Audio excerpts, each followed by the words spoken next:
കൊടുങ്ങല്ലൂരിലെ ഇടവിലങ്ങിൽ ചായക്കടകളിൽ മോഷണം. Edavilangu government higher secondary സ്കൂളിന് സമീപം വെലിപ്പറമ്പിൽ ബഷീറിന്റെ ഉടമസ്ഥതയിലുള്ള ബജ്ജിക്കട, വത്സാലയത്തിന് സമീപം പാലത്തിങ്കൽ അനീഷിന്റെ ജയശ്രീ തട്ടുകട എന്നിവിടങ്ങളിലാണ് മോഷണം നടന്നത്.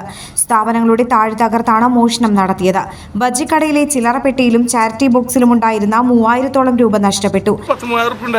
പിന്നെ ഇവിടെ കട അടിച്ചു വരാൻ വേണ്ടി വന്നപ്പോൾ ഇങ്ങനെ കുത്തിപ്പൊളിച്ചിട്ടേക്കും കണ്ട്. എത്ര മണിക്കാണ് ഞാൻ പറഞ്ഞത് 7-7:15. ഞാൻ എപ്പോഴും പറഞ്ഞ ടൈം അതന്നെ. ഡെയിലി വന്ന് അടിച്ചു വാരിയിട്ട് പിന്നെ എൻ്റെ മോൻ വന്ന് കട ഉറക്കലും. എങ്ങനെയാണ് താഴെ പൊളിച്ചിട്ടാണ്? താഴെ പൊളിച്ചിട്ട് താഴെ അവിടെ ഇരിക്കുന്നു ഇവിടെ. അപ്പൊ ഞാൻ അടിച്ചു വരാൻ പോയപ്പോൾ അവിടെ ഇങ്ങനെ സാധനങ്ങളൊക്കെ വേസ്റ്റ് ഇങ്ങനെ കിടക്കുന്നു.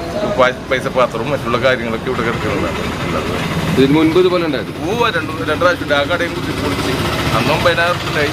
ഇതേപോലെ ഇവിടെ ഒരു 5-6,000 ഉറുപ്പിക ഉണ്ടായി അന്ന് ആദ്യത്തെ ദിവസം. ജയശ്രീ തട്ടുകടയിൽ നിന്നും 600 രൂപ നഷ്ടപ്പെട്ടു. രാവിലെ കടകൾ തുറക്കാനെത്തിയപ്പോഴാണ് മോഷണ വിവരം അറിഞ്ഞത്. കൊടുങ്ങല്ലൂർ പോലീസ് അന്വേഷണം ആരംഭിച്ചു.